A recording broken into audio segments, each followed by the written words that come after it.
Meaning of flatten. Flatten. Flatten. Flatten. Flatten. In general, flatten means to make something flat or even. In the context of computer programming and data structures, flatten typically refers to the process of transforming a nested collection of objects into a single, one-dimensional list.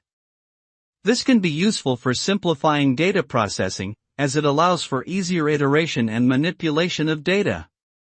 The result of flattening a collection is a list that contains all the elements of the original collection, in the order they were encountered during the flattening process, but without any nesting or hierarchy.